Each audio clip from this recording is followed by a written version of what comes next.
It was really important to our project team not to approach this from a place of fear and not to do something that was dystopic, but to retain a child's enthusiasm about water and the potential for water to be a place where we come together and can find joy.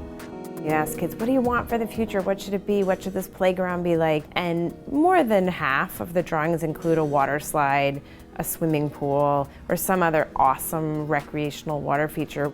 I want there to be something really fun about that, and that's really for the kids.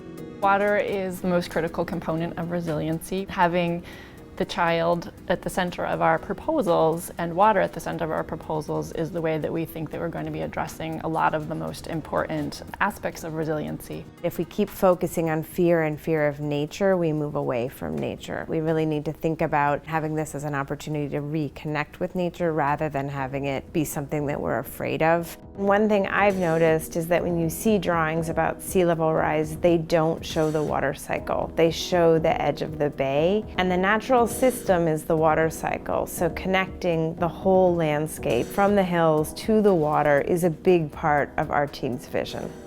Historically, we've really invested in large single-use systems. Water comes in, it's clean, it gets dirty, and we get rid of it. Our proposal is really about bringing communities into the implementation of localized systems for water. Thinking about the community garden as an example, we're really talking about community water systems. The Resilient by Design process can actually change people's understanding of what their power can be, that they can make this city a better place through banding together as a cohesive neighborhood. When communities organize together, they're actually more resilient in the face of challenges.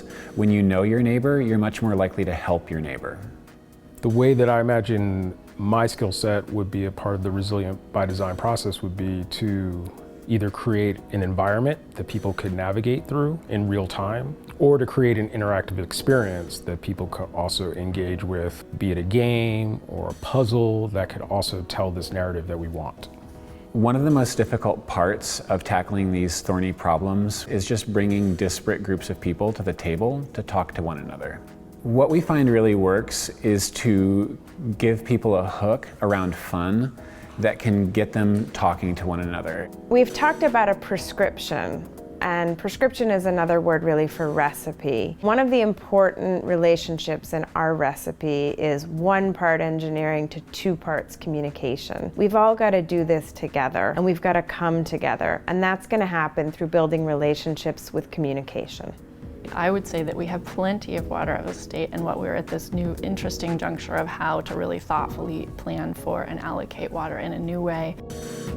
We need more places for our kids to step outside of their home, walk a couple blocks, and get into a natural environment and play.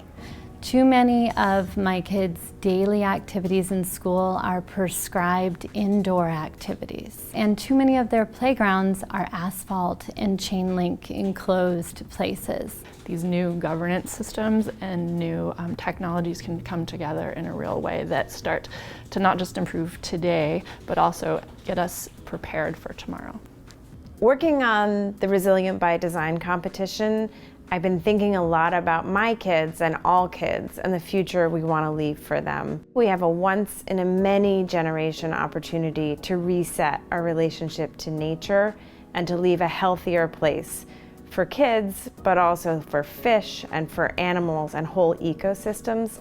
And I think if we get it right, the world will be a really joyful place.